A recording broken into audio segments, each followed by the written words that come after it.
Hi friends, আমি মধুমিতা চলে এসেছি তোমাদের সঙ্গে আরেকটি নতুন রান্না শেয়ার করতে। জামাই ষষ্ঠীর এটিও হলো একটি কম্বো রান্না, সেটা তোমাদের সাথে আমি শেয়ার করছি। তার জন্য যা যা জিনিস লাগবে আমি তোমাদের দেখিয়ে দিচ্ছি। এখানে আমি বাসমতি রাইস নিয়েছি, সেটি নিয়েছি 450 গ্রাম। আর এখানে আমি কিমা নিয়েছি 200 গ্রাম কিমা, সেটায় আমি হাফ হাফ চামচ ভিনিগার আর হলুদ দিয়ে মাখিয়ে রেখেছি, আর কিছুই আমি এর মধ্যে অ্যাড করিনি। এবার যা যা মশলা লাগবে রান্না করতে, এখানে লাগবে দুটো বড় পেঁয়াজ কুচি, সামান্য আদা কুচি, আর রসুন কুচি, আর কাঁচা লঙ্কা কুচি, আর 1 চামচ মতো ব্ল্যাক ব্ল্যাক ব্ল্যাক পেপার। যেগুলো আমি নিয়েছি সেগুলো আমি তোমাদের দেখাচ্ছি। এখানে দুটি বড় পেঁয়াজ নিয়েছি, আর 1 ইঞ্চি আদা নিয়েছি, আর 4 কোয়া রসুন নিয়েছি। সেগুলি আমি তোমাদের দেখিয়ে দিচ্ছি। এগুলো নিয়ে আমি ভালোভাবে ধুয়ে কুচো করে রেখে দিয়েছি।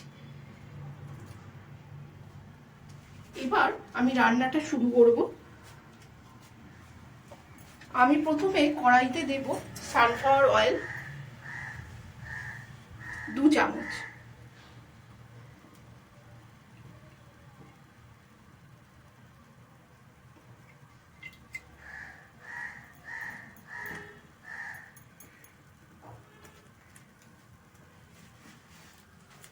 তেলটি গরম করতে দিলাম। তেলটি একটু গরম হয়ে যাক, তারপরে আমি এর মধ্যে মশলাগুলো অ্যাড করব।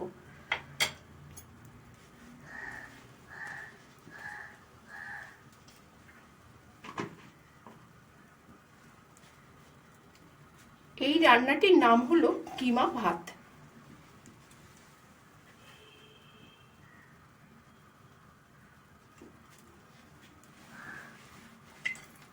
এইটি তোমরা সানফ্লাওয়ার অয়েলের বদলে ঘি দিয়েও রান্না করতে পারো, কেন জামাই ষষ্ঠীর খাওয়া মানে একটু জমজমাট খাওয়া হবে। তেল গরম হয়ে গেছে, এর মধ্যে আমি দিয়ে দেব কুচনো পেঁয়াজ।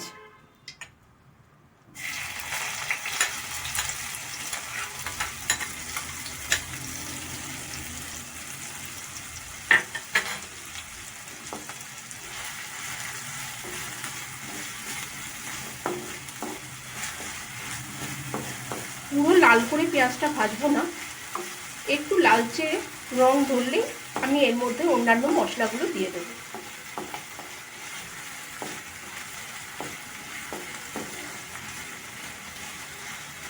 জামাই ষষ্ঠীতে এই রান্না করা কিমা ভাতটি খেলে জামাইরা খুবই প্রশংসা করবে তোমাদের।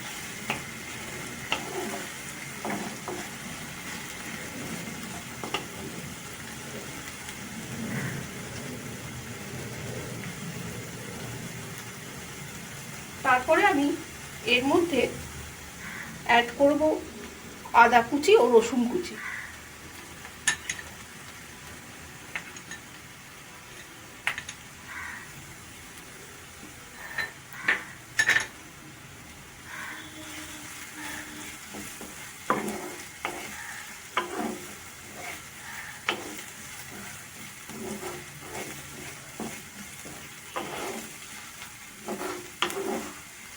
তারপরে এর মধ্যে আমি দিয়ে দেব কাঁচা লঙ্কা কুচি।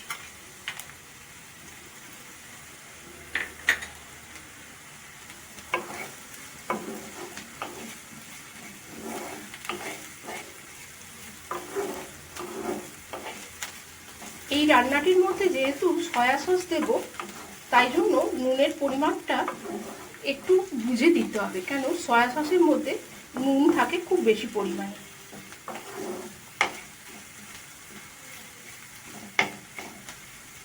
এরপর আমি এর মধ্যে কিমাটা মিশিয়ে দেব।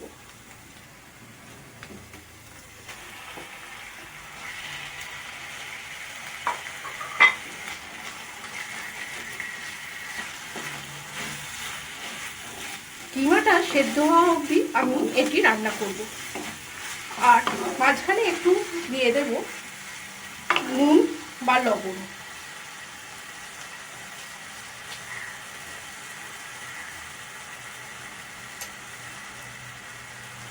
আমি সামান্য পরিমাণে নুন এর মধ্যে দিচ্ছি।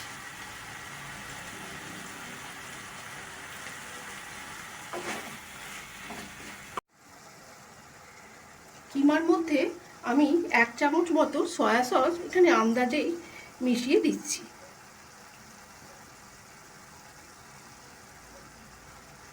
এবার সয়া সস মেশানো হয়ে যাওয়ার পরে কিমাটি একটু ভালোভাবে সেদ্ধ করতে দিতে হবে। আর ততক্ষণ আমি ওইদিকে প্যান রেখেছি, প্যানের মধ্যে ভাতটা করতে বসাবো।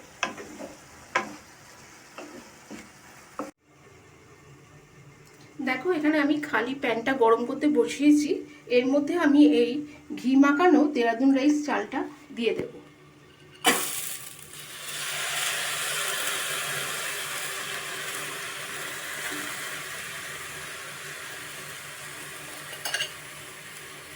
এর মধ্যে জলের মাপটা দেওয়াটাই হলো আসল ব্যাপার।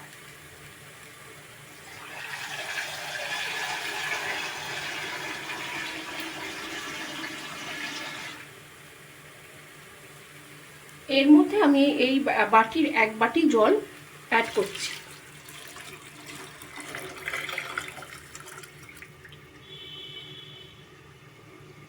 এবার আমি ভাতটা হতে দেব।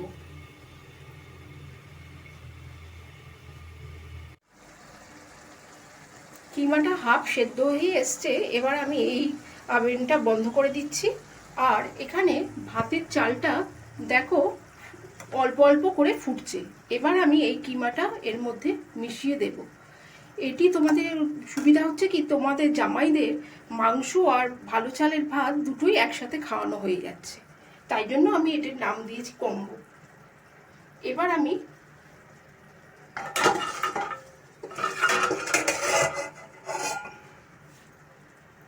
এই আধ সেদ্ধ হওয়া কিমাটা এর মধ্যে ভাতের মধ্যে মিশিয়ে দেব। দেখো কিমাটা আমি ভাতের সাথে মিশিয়ে দিয়েছি। এবার এটি অল্প আঁচে আমি হতে দেব। গ্যাসের আভেনটা আমি লো করে দেব। এবার এই কিমাটি আমি সেদ্ধ করতে দেব ভাতের সাথে। ভাত ও কিমা দুটোই একসাথে রান্না হয়ে যাবে। আর এটা রান্না হয়ে যাওয়ার পরে আমি পরের স্টেপে যাব। তোমরা কিন্তু ভিডিওটা প্রথম থেকে শেষ অবধি ভালোভাবে দেখবে, না হলে কিন্তু রান্নাটা কিভাবে করছি সেটা বুঝতে পারবে না। এরপরে আমি এর মধ্যে চাপা দিয়ে দেব।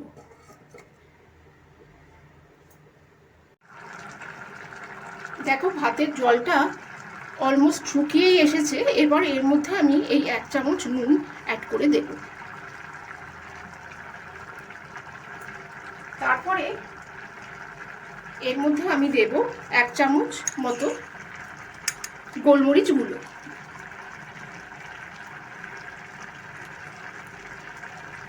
তারপরে এটি আমি সার্ভ করে দেব। তোমাদের যদি এই রান্নাটি পছন্দ হয়ে থাকে তাহলে অবশ্যই কিন্তু চ্যানেলটিকে সাবস্ক্রাইব করে আমার পাশে থাকবে, লাইক ও শেয়ার করবে।